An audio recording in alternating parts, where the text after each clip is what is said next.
तो भाई मुबारक हो, एक और लड़ाई चल रही है होम्योपैथ वर्सेस एलोपैथ के अंदर में। तो आज का पहला पॉइंट कि भैया माजरा क्या है, क्यों लड़ रहे हो। तो हो ये रहा है कि महाराष्ट्र में एक ज़बरदस्त रस्साकशी चल रही है। एक तरफ तो हैं आपके नॉर्मल डॉक्टर एमबीबीएस वाले, और दूसरी तरफ है होम्योपैथी डॉक्टर जिनकी डिग्री है BHMS, जिसकी फुल फॉर्म होता है bachelor of homeopathy medicine and surgery. झगड़ा किस बात का है? झगड़ा इस बात का है कि गवर्नमेंट ने एक रूल निकाल दिया है, और रूल में कहा गया है कि होम्योपैथी वाले डॉक्टर अगर छोटा सा एक और कोर्स कर लें तो वो मॉडर्न मेडिसिन यानी कि वो जो अंग्रेजी दवाइयाँ हैं जो एमबीबीएस वाले डॉक्टर लिखते हैं अब होम्योपैथ्स भी लिख पाएंगे। और इस छोटे से कोर्स का नाम है CCMP, पूरा नाम certificate course in modern pharmacology. आसान भाषा में समझिए तो फार्माकोलॉजी का मतलब है कि दवाइयों की पढ़ाई। कौन सी दवाई शरीर में जाकर के क्या असर करती है, कितनी मात्रा में लेनी चाहिए, कब खतरनाक हो जाती है। कहने को तो एमबीबीएस वाला व्यक्ति लगभग 5.5 साल किसी ना किसी शक्लो सूरत में इन चीज़ों को पढ़ता ही रहता है, शक्लो सूरत। और यहाँ बोला जा रहा है कि बस 6-8 महीने का आपका एक सर्टिफिकेट का कोर्स है, आप कर लीजिए और आप भी अंग्रेजी दवाइयाँ लिख पाएंगे। अब बस यहीं से आग जो है वो लगना शुरू हुई है। आज का दूसरा आइडिया कि टाइमलाइन क्या है, ये अभी क्यों झगड़ाना शुरू कर रहे हैं भाई, अभी अभी में क्या ऐसा हो गया। तो ये झगड़ा कोई नया तो है नहीं, बरसों पुराना है, बहुत पहले से सुलग रहा है। साल है 2014, महाराष्ट्र में मेडिकल काउंसिल ने पहली बार कहा कि CCMP करने वाले होम्योपैथ हमारे पास रजिस्टर कर सकते हैं और फिर वो दवा प्रिस्क्राइब कर पाएंगे। और उसी दौर में IMA, इंडियन मेडिकल एसोसिएशन, यानी देश भर के जितने भी एलोपैथिक डॉक्टर्स हैं उनकी सबसे बड़ी बिरादरी, इन्होंने बॉम्बे हाई कोर्ट में जाकर के इस बात को चुनौती दी और कोर्ट ने इस बात पर स्टे लगा दिया, रोक लगा दिया। फिर 2016 आ गया। 2016 में एक नया अध्यादेश, एक नया ऑर्डिनेंस पास किया गया कि जिसमें होम्योपैथ्स को ये इजाज़त देने की फिर से कोशिश हुई। और फिर 2024 में राज्य के FDA, food and drug administration, तो FDA वालों ने बोल दिया कि केमिस्ट लोगों को कि भैया जिन होम्योपैथ्स ने CCMP कर रखा है उन लोगों को दवा बेचने की इजाज़त दे दी जाए, उनके पास भी अब MR चक्कर लगा सकते हैं। अगला धमाका हुआ 30 जून 2025, जब महाराष्ट्र मेडिकल काउंसिल ने साफ कह दिया कि 6 महीने के CCMP कोर्स को करने वाले होम्योपैथ्स अब मॉडर्न मेडिसिन को लिख सकते हैं और काउंसिल में भी रजिस्टर करा सकते हैं। अब इस पर नॉर्मल डॉक्टर एमबीबीएस डॉक्टर्स का जो पारा है वो 7वें आसमान पर पहुंच गया। फिर दोबारा जुलाई 2025 में सरकार के दबाव में आकर ये आदेश को वापस लिया गया। और अब की बार जैसे कि हमारे देश की रीति है कि एक एक्सपर्ट कमेटी का गठन कर दिया गया है कि जो इस पर समीक्षा देगी। और लेकिन तब तक जब तक ये मामला ठंडा होता, एक होम्योपैथ खुद हाई कोर्ट चली गई ये कहते हुए कि हमारा हक मत छीनिए। और फिर आया 5 अगस्त, जब MARD, Maharashtra association of resident doctors, पूरे राज्य में अनिश्चित काल के लिए हड़ताल पर चले गए। यानी वो जूनियर डॉक्टर जो सरकारी अस्पतालों में दिन रात अपनी जान लगाते रहते हैं, ज़मीनी जो भार है वो इन लोगों के कंधे पर है, वो लोग प्रोटेस्ट पे चले गए, मतलब कि वो लोग स्ट्राइक पे चले गए। इनके साथ IMA और कई डॉक्टर संगठन खड़े हो गए। असर ये हुआ है कि JJ hospital, Grand medical college जैसे बड़े अस्पतालों की जो OPD है वो ठप पड़ गई। अब कोर्ट ने सुओ मोटो तुरंत जल्दी से दखल दिया गया और कहा गया कि भैया देखो, प्रोटेस्ट तो नहीं करो, प्रोटेस्ट बंद करो, हम मामला सुन लेंगे तुम्हारा, बताओ क्या बात। तो बस वही मामला अभी भी अदालत में जो है वो लटका हुआ है, फैसला आना भी बाकी है। तो कहानी का सार ये है कि एक तरफ तो सरकार कह रही है कि गांव देहात में डॉक्टर कम हैं, इनसे काम चला लो। दूसरी तरफ एमबीबीएस वाले डॉक्टर कह रहे हैं कि भैया आधी अधूरी जानकारी पढ़ करके अगर अंग्रेजी दवाइयाँ लिखवाओगे तो मरीज की जान का जोखिम बढ़ेगा कि नहीं बढ़ेगा, और ये जो हमारी बरसों की जो मेहनत है इसका जो मजाक उड़ेगा वो अलग। तो मूल स्वरूप में ये है लड़ाई की असल वजह और उसकी टाइमलाइन। अब चलेंगे अपने अगले पड़ाव पर। जिस क्वेश्चन को मैं आज आंसर करना चाहता हूँ वो क्वेश्चन ये है कि क्या होम्योपैथी और एलोपैथी एक समय की हैं? सुनने में तो यही लगता है कि ये एक लाइन चल रही है होम्योपैथी की और एक लाइन चल रही है एलोपैथी की। इस आइडिया को जरा तोड़ने की कोशिश करते हैं। सुनने में सवाल मासूम लगता है, लेकिन इसका जवाब इतना ज़्यादा दिमाग खोल करके रख देगा, ज़रा मौका दीजिए मुझे। ज़्यादातर लोग सोचते हैं कि होम्योपैथी और एलोपैथी दोनों एक साथ साथ पुराने रास्ते हैं जो पहले से चलते हुए आ रहे हैं, तो अलग अलग स्कूल ऑफ थॉट्स हैं। गलत, बिल्कुल गलत। होम्योपैथी को एक जर्मन डॉक्टर सैमुअल हैनेमन ने सन 1796 में जन्म दिया था। मज़ेदार बात यह है कि होम्योपैथी शब्द उन्होंने 1807 में पहली बार लिखा था और एलोपैथी शब्द भी उन्हीं का गढ़ा हुआ है। तो भले से मैं इस वीडियो की शुरुआत में एलोपैथी शब्द इस्तेमाल कर रहा था ताकि मैं लोगों तक पहुंच सकूं, क्योंकि यही शब्द जो है सबसे ज़्यादा प्रचलित है, लेकिन सही मायनों में इस शब्द के कोई मायने नहीं है। असल शब्द है मॉडर्न मेडिसिन, या उससे भी ज़्यादा इंपॉर्टेंट एविडेंस बेस्ड मेडिसिन। जानेंगे आगे और इसके बारे में, दिमाग खराब होगा तुम्हारा। लोगों को ऐसा भी लगता है कि यार होम्योपैथी अगर 1796 की है तो उसी के आसपास 200 300 400 साल पहले हमारा मॉडर्न मेडिसिन भी आ गया होगा। अगर आपको पता चल जाए ना कि 1796 में टिपिकल फिजिशियन जी, जी क्या करा करते थे, तो आप खुद बोले भाई ये क्या पागल वागल हो गए हो क्या तुम लोग। ब्लड लेटिंग, ब्लड निकाल दिया, पारा चढ़ा दिया, बकरे का दूध खून में चढ़ा दिया भाई। एनेस्थीसिया नहीं है, डायरेक्ट ही बिना एनेस्थीसिया की सर्जरी, पेट फाड़ दे रहे हैं लोगों का। और एनेस्थीसिया थे भी तो वो मरने की कगार पे ज्यादा हुआ करते थे, लोग मर ज्यादा रहे थे, तकलीफ में ज्यादा थे। तो होम्योपैथी हैनेमन के द्वारा बनाई गई थी क्योंकि उस समय की दवाइयां और समय के प्रोसीजर एक्चुअल में बहुत ज़्यादा जानलेवा हुआ करते थे। तो कम से कम होम्योपैथी की मीठी गोली किसी को मारती तो नहीं थी, लेकिन अभी बातें जो है वो पलट गई हैं। क्यों, देखेंगे। तो जिसे आज हम मॉडर्न मेडिसिन कहते हैं, वो सही मामले में उसका बेटर नाम है एविडेंस बेस्ड मेडिसिन, कि सबूत पर टिकी हुई दवाइयाँ। तो ये जब भी आप सुने ना नाम अंग्रेजी दवाइयाँ या एलोपैथी, ये शब्द हमारे फंडामेंटल आइडिया को कमज़ोर करते हैं। आज के बाद जब भी मतलब शब्दों का इस्तेमाल कर लेना, लेकिन हमेशा जोर देना इस बात पे कि हम एविडेंस बेस्ड मेडिसिन की खोज में हैं। कल को पता चले कि वाकई में किसी कॉकरोच को पीस करके उसमें से कोई एक मॉलिक्यूल मिल जाता है जिससे फला चीज़ सही हो जाती है, तो हम इस्तेमाल कर लेंगे, क्योंकि हमें एविडेंस बेस्ड काम करना है। हमें ऐसा काम करना है जिसमें बायसेस ख़त्म हो सकें, जिसके अंदर में हमारे पूर्वाग्रह ख़त्म हो सकें, जिसके अंदर में प्लेसिबो ख़त्म हो सके, और हम ये सच में जान सके कि यही वो मॉलिक्यूल है जो काम करता है और ऐसे काम कर रहा है। तो सही मायनों में एविडेंस बेस्ड मेडिसिन बहुत नई चीज़ है। बोले कितनी नई, मतलब 50 साल मुश्किल। आइए उसकी भी थोड़ी सी टाइमलाइन समझने की कोशिश करते हैं। तो आज का अगला चैप्टर कि ये मॉडर्न मेडिसिन की टाइमलाइन क्या है और उसके टूल्स क्या हैं। तो चलिए एक एक करके इन पड़ावों को देखते हैं जिन्होंने वाकई में दवाइयों की दुनिया से अंधविश्वास और बाकी चीज़ों को जो बायसेस हैं हमारे, उनको ख़त्म किया। तो पहला बड़ा पड़ाव हमको जो नज़र आता है वो नज़र आता है 1948 में। इंग्लैंड में एक व्यक्ति है ऑस्टिन ब्रैडफर्ड, जिन्होंने टीबी ट्यूबरक्लोसिस की जो दवाई है स्ट्रेप्टोमाइसिन, उसका सही मायने में इज्जतदार एक रैंडमाइज्ड कंट्रोल ट्रायल किया। And this is very important, randomized control trial. मैं रैंडमली किसी बंदे को पकड़ूं और किसी को कुछ दवा दे दूं, और अगर वो ठीक हो जाए तो ये सबूत नहीं हुआ कि वाकई में इस दवाई ने इसको ठीक किया था। आम जनता को लग सकता है देखने में कि हाँ यार दवाई दी सही हो गया, ना ना ना ना। ऐसे तो जब आइसक्रीम की सेल बढ़ती है तो शार्क के अटैक भी बढ़ जाते हैं, तुमको पता है ना। तो क्या आइसक्रीम खाने से शार्क अटैक करती है? नहीं ना। तो मतलब पीछे कोई और वजह है। गर्मी, कि गर्मी होती है तो लोग बीचेस पे जाते हैं, बीचेस पे भीड़ होती है, तो भीड़ होती है तो गर्मी में आइसक्रीम वाला भी आएगा, तो लोग हैं बीच पे, आइसक्रीम भी है, और लोग ज़्यादा होंगे तो जो है शार्क के अटैक करने की संभावना बढ़ जाएगी।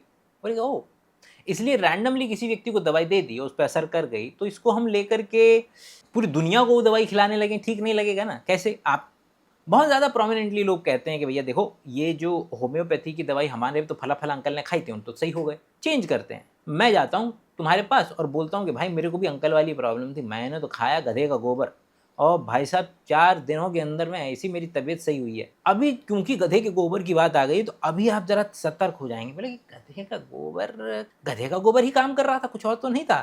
तो यहाँ पर आपका दिमाग काम कर जाएगा। तो ये तो हमें समझ में आया कि किसी के पर्सनल एक्सपीरियंस के बेसिस पर हमको ये तो नहीं पता चलने वाला, क्योंकि सवाल ये है कि ये जो बीमारी है ये इस पर्टिकुलर दवा से ही सही हुई है क्या, ये हमें जानना है, इसका मुझे एविडेंस चाहिए। तो पहला इज्जतदार रैंडमाइज्ड कंट्रोल ट्रायल जो है वो 1948 में चल रहा है, 1950 के दशक में चल रहा है। तो पहले हैं, इनको मेन स्ट्रीम में आने में तो अभी और समय और दशक लगने हैं। क्या है जो लोग नहीं जानते हैं? रैंडमाइज्ड कंट्रोल ट्रायल के मरीजों को आपने 2 टोली में बांट दिया है, दोनों को समान रूप से दिखने वाली जो दवाई है वो आप दे रहे हैं।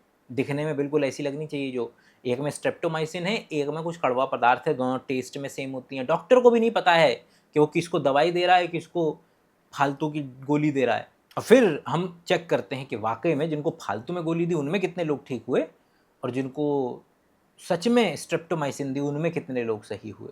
तब हमें पता चलता है कि अरे वाह, बहुत बढ़िया तरीके से काम कर रही है दवाई, या ये दवाई नहीं काम कर रही है भाई। जिसमें सिस्टम की बेईमानी खत्म हो सके, जिसमें मेरी बेईमानी खत्म हो सके, मेरी बेईमानी जो कि जाने अनजाने में आ जाए। As a doctor, as a scientist, as a homeopath, इंसान हज़ारों सालों से दवाइयाँ खा पी रहा है, लेकिन तुमको मालूम है ये बात है बस 1962-65 की, जब ये कहा गया कि केवल और केवल ये बताने से काम नहीं चलेगा कि आपकी दवाई नुकसान नहीं करती है, आपको ये भी बताना पड़ेगा कि आपकी दवाई काम करती है। बोले क्या बात कर रहा है, 1962 से पहले दवाइयाँ जब बेची जाती थी उनमें ये बताना भी इतना ज़रूरी नहीं होता था कि वो काम कर रही है कि नहीं कर रही। Yes, welcome to the real world. इसका पैरेलल आपके सारे के सारे आयुर्वेदा को उठा लो। आयुर्वेदा के अंदर में कोई ज़रूरी नहीं था बताने के लिए कि आपकी दवाई काम करती है, चल रहा है ना सब कुछ मामला बढ़िया तरीके से। विटामिन्स भी इससे अछूते हैं, क्योंकि विटामिन्स बोले कि हम तो ड्रग है ही नहीं भाई साहब, अपन है सप्लीमेंट, और सप्लीमेंट पे तो ये रूल लागू होगा नहीं, ड्रग पे होगा, हम तो क्लेम ही नहीं कर रहे। और ये लोग इस तरीके से बेचने लगे, सप्लीमेंट वाले लोग, जो कमीने लोग हैं, दिखने में कैप्सूल, दिखने में टैबलेट, क्लेम भी सारे के सारे ड्रग वाले, लेकिन फिर जब लीगल वाली चीज़ें आती हैं तो ऐसे छुप जाते हैं, बोलते हैं कि अरे नहीं नहीं हम तो केवल सप्लीमेंट है। खैर, तो दूसरा जो सबसे बड़ा पत्थर है, मील का पत्थर जो है, वो सन 1962 का है। ये तारीख असल में सुनहरे अक्षरों में लिखने के लायक है। अमेरिका में एक दवा थी, दवा का नाम थैलिडोमाइड। अच्छा, वैसे कोई ऐसी एमबीबीएस नहीं है जब ये पढ़ाया ना जाए, ये वाला जो केस है थैलिडोमाइड वाला। जो गर्भवती महिलाएं होती थी उनकी उल्टी सुबह सुबह जो मॉर्निंग सिकनेस होती है उसको रोकने के लिए दवा दी जाती थी, और यूरोप में इस दवा की वजह से हज़ारों बच्चे विकलांग पैदा हुए, बिना हाथ और पाँव के पैदा हुए। और इस भयानक हादसे के बाद अमेरिका में लाया गया किफोवर हैरिस अमेंडमेंट। अभी किफोवर की जो प्रोनाउंसिएशन है वो मुझे नहीं पता है। तो ये कानून क्या कहता है? ये कानून 10 अक्टूबर 1962 को जो राष्ट्रपति कैनेडी हैं उनके दस्तखत लेकर के पारित हुआ। और इससे पहले, इस पर्टिकुलर कानून से पहले, दवा कंपनियां जो होती थी उनको दवा में केवल इतना साबित करना पड़ता था कि मेरी दवा से नुकसान नहीं होता है, सेफ है। इस कानून के बाद पहली बार ये कहा गया कि नहीं भाई, इससे काम नहीं चलेगा, तुम्हें ये भी साबित करना पड़ेगा कि तुम्हारी दवा सच में काम आती है, सब सच में उसका असर है, सच में उसकी एफिकेसी है, सिद्ध करो, कंट्रोल्ड स्टडीज़ के ज़रिए सिद्ध करो। अब यहाँ पर जाकर के रुक कर के सोचिए कि केवल 1962 में तो चालू है, अभी तो मैं आगे भी और लेकर के जाऊँगा। 1962 से पहले दुनिया में ये दावा बेचने के लिए साबित करना, और जब वाकई में आप ये साबित कर पाएंगे कि वाकई में दवा की वजह से ही चीज़ें ठीक हो रही हैं, तो आज मतलब जब ये काम हुआ उस दिन आप कह सकते हैं कि अरे चलो, this is we can call modern scientific medicine या एविडेंस बेस्ड मेडिसिन। अगला बड़ा पत्थर, इसी डर के कारण क्योंकि हमारी गलतियों से हम सीखते हैं, इसी डर के कारण कि औरतें जो प्रेग्नेंट थी उनको clinical trial, pre clinical trial से फिर दुनिया ने ना बाहर रखना शुरू कर दिया, और फिर जाकर के 1993 में औरतों पर ये ट्रायल जो है वो शुरू किया गया। तो 1993 वो साल था कि इससे पहले जो ज़्यादातर दवाइयाँ केवल और केवल आदमियों पर टेस्ट होती थी, दे जरूर दी जाती थी औरतों को, लेकिन औरतों को असल में ट्रायल से बाहर रखा जाता था। अमेरिका में NIH रिवाइटलाइजेशन एक्ट पारित हुआ 1993 में, जिसमें कानून में ये मंजूरी आई कि आपको जो क्लिनिकल ट्रायल्स हैं उसके अंदर में औरतों को और अलग अलग समुदायों को भी शामिल करना पड़ेगा, और उनके रिजल्ट्स भी उसी तरीके से एनालाइज करने पड़ेंगे। फिर 1998 में ये भी बोला गया कि मर्द, औरत और इनका डेटा भी अलग अलग दो, क्योंकि जस्ट भी अलग अलग असर हो सकता है दवाइयों का, लड़कियों पे अलग, लड़कों पे अलग। तो दवाइयाँ सबके शरीर पे एक जैसा असर नहीं करती हैं, तो अलग अलग जो ग्रुप हैं, तो मेल, एटलीस्ट मेल और फीमेल को तो कम से कम सबसे पहले लेवल पे अलग करा जाए, एटलीस्ट जानकारी के लेवल पे। तो क्या हुआ, 30-40 साल भी नहीं हुए इस पर्टिकुलर आइडिया को। अब आते हैं चौथा बड़ा पत्थर, साल है 2005। यहाँ एक और शानदार चीज़ हुई। पहले तो ये होता था कि कंपनी 10 बार ट्रायल करती थी, 9 बार फेल हो जाती थी, और फिर किसी भी एक पर्टिकुलर ट्रायल को छपवा देती, या फिर कंपनी क्लिनिकल ट्रायल करवाती थी, दवा लिया, और दवा का असर के लिए वो मान लो कि चेक कर रही हैं कि इससे ब्लड प्रेशर कम होता है कि नहीं होता है, लेकिन वो 10 आंकड़े और नापती रहती थी कि ये भी नाप लो, ये भी नाप लो, ये भी नाप लो, और किसी ना किसी में रैंडमली संभावना है कि दवा का थोड़ा सा असर दिख जाए, और फिर ये बाकी चीज़ों को फाड़ दिया करते थे, बोलते थे हम तो यही चेक कर रहे थे, देखो असर आ रहा है, हमारी दवा को लॉन्च करो मार्केट के अंदर में। और ये हो रहा है 2005 तक।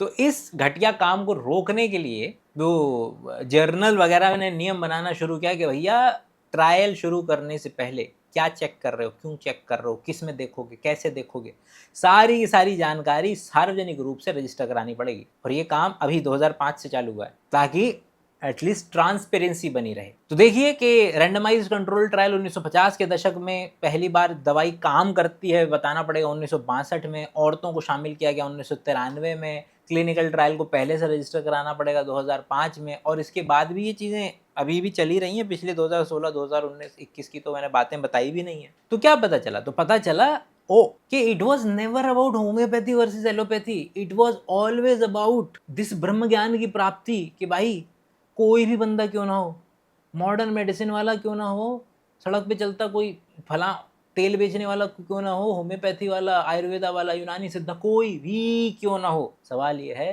कि जो भी तुम बेच रहे हो वही चीज काम कर रही है कि नहीं कर रही है। इस बात को कैसे पता करें? समझे? इट MBBS वर्सेस BHMS कभी था ही नहीं, ये फालतू की लड़ाई एग्जिस्ट कर रही है मार्केट में। और सोच के देखो, इससे बड़ा प्रूफ क्या मिलेगा कि प्रिंसिपल के लेवल पर मॉडर्न मेडिसिन ही काम करती है, कि ये जो कोर्स है CCMP, इसके अंदर में डिमांड क्या हो रही है होम्योपैथी वालों के द्वारा कि हमको भी मॉडर्न मेडिसिन वाली दवाई लिखने दो। अरे भाई साहब, मतलब कि ये लोग भी तो यही मांग कर रहे हैं कि वो दवाई लिखने दो जो सच में काम करती है। फिर उसके ऊपर की दूसरी लड़ाई है कि फिर डॉक्टर बोलेंगे कि यार हम पागल हैं, ये जो 5-5, 6-6 साल ये काम कर रहे हैं, अगर कोई बंदा ऐसे रैंडमली लिख करके दे सकता है क्या? तो यहाँ पे ढांचा आता है इंसेंटिव का।